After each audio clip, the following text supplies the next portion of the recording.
What is going on, guys? Welcome back to the channel. My name is Johnny, and today, as you can see, we have a 2018 Toyota Camry XSE. This has the color combination that I love, that I would prefer on a car, with only one exception, and that is in the interior, but we'll get to that. So in the exterior, you have a special paint that will cost you $395. The color on this car is called the Wind Chill Pearl. This is a special paint. It's not your average paint. This one will cost you, like I said, $395 just to get this paint. And up top, what makes this car look great is the black moonroof, or sunroof you can call it. It has the panoramic sunroof, and it looks pretty amazing on this car. Honestly, I am impressed by how far Toyota has come with their Camry. It has features that I wasn't expecting, like heads-up display, you know, a 360-degree view camera. Honestly, the new Camry looks amazing. It's a car that, you know, it's a family car that, I mean, just look at it. Has the looks, has the technology. This car MSRP is around $35,000 with everything it has, the paint, the navigation.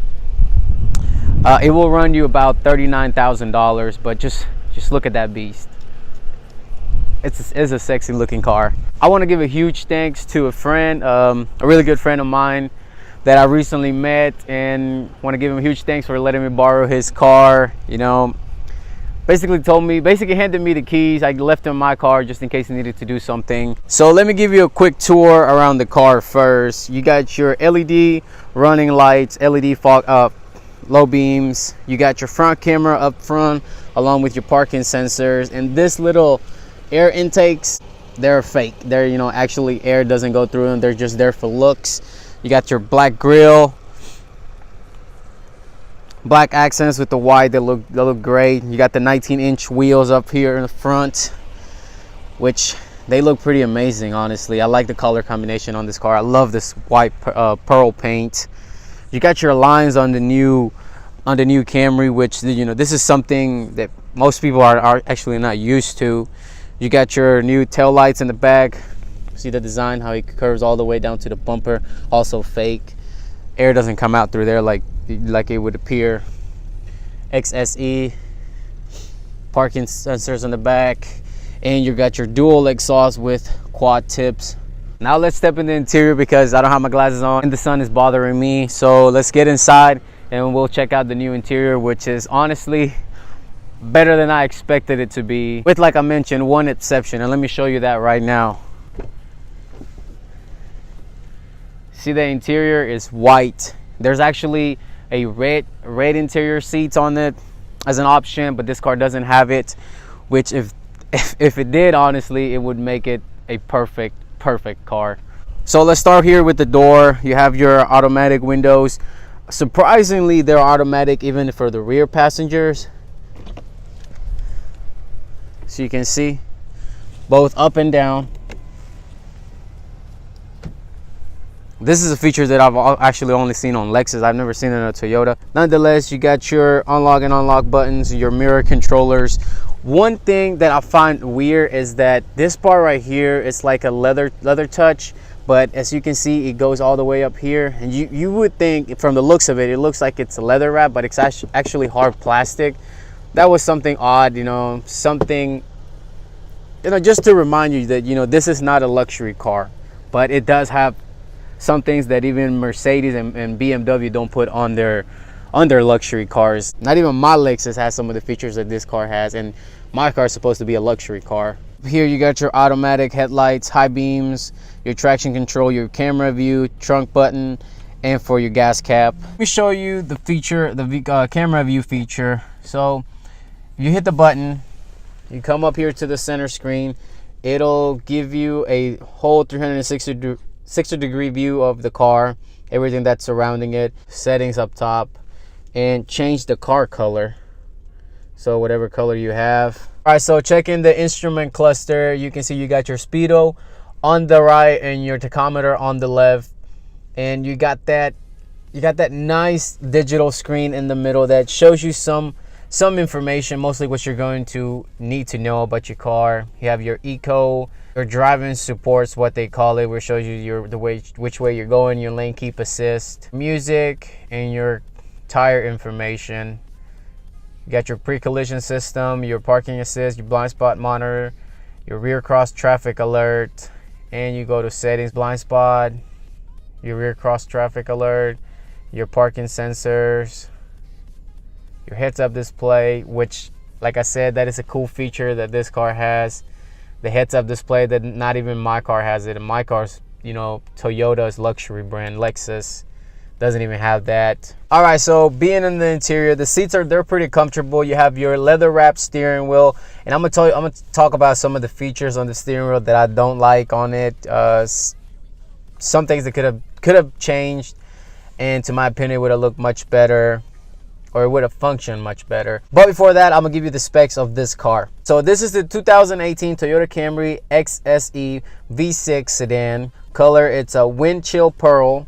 It costs $395 just for this color. You have a 3.5 liter V6 engine that puts out 301 horsepower and 267 pound-feet of torque. MPG on it is 22 city and 32 highway with 26 combined. Curb weight is 3,500 pounds. It is a direct shift 8-speed transmission with sequential shift mode.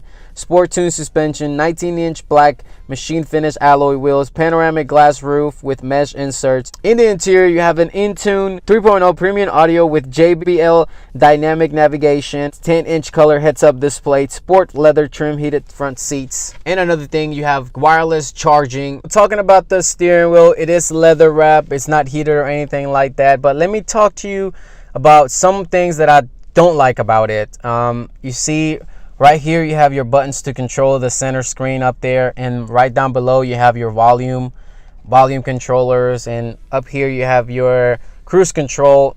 If you can remember, Toyota used to put the little lever here. Actually, my Lexus still has it. It has the lever right here, but now they put it up here.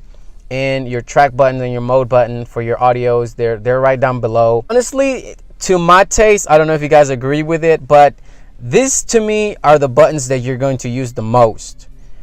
So to my taste, I would have preferred them up here in this section.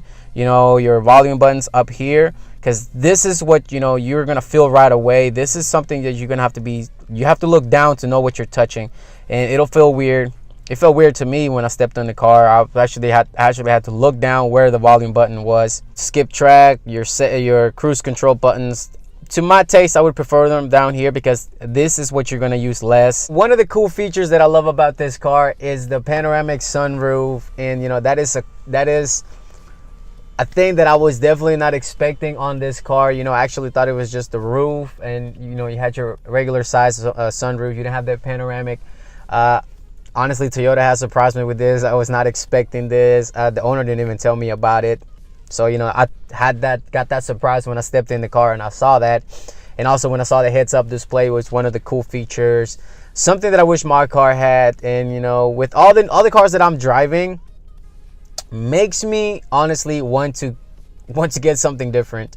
But there's, you know, there's things you have to compromise. If you want performance, you're gonna have to sacrifice luxury, and if you want luxury, you're gonna have to sacrifice performance.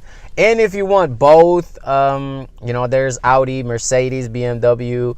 They got all that power and stuff, but you do sacrifice reliability, and that is the issue with German cars. And probably that's the reason why I'm not going to own a German car anytime soon. Lexus, you do have your RCF, but we're only talking about 400, almost 500 horsepower.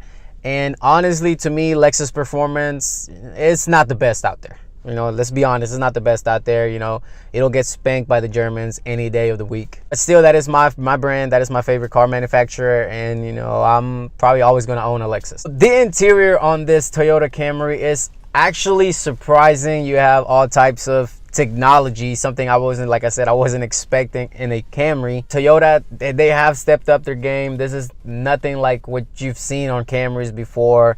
You know, you got heads-up display, panoramic sunroof. You know, that is things you expect from a luxury brand. Something you would expect from Lexus. You know, the IS doesn't cost much different from this, and it doesn't even have it. Well, at least mine doesn't have it. And I need to do my research. I don't think I don't think it's available for the IS yet, but I could be wrong. There are a couple things that, you know, still remind you that this is not a luxury car. You have hard plastics on the door, in the center, and, you know, the pillars, you know, it's still hard plastic. But there are still some things that Lexus doesn't have that this thing has, and that I wish my Lexus had, honestly, for the money that I spent on it. Another thing then from the interior, the technology that this car has that I wish mine had, and that is the electric parking brake. Mine still has that manual parking brake. You know, you have to put your foot all the way down to lock it, and then once again to unlock it. And I wish my car had the electric parking brake. It makes the interior on any car look so much better, you know,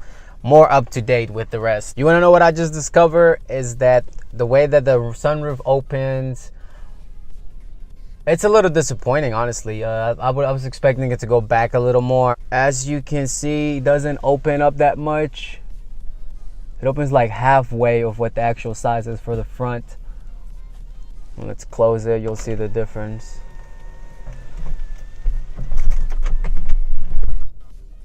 See, there you go.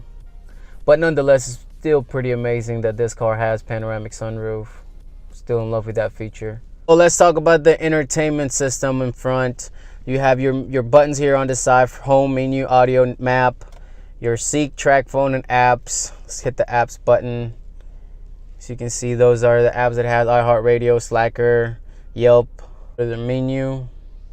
You got your destination, audio, phone, apps, info. Let's set up. Let's see if we can actually change that. I know this is not my car, probably shouldn't be doing this, but I want to see if we can actually change that layout, because it looks weird.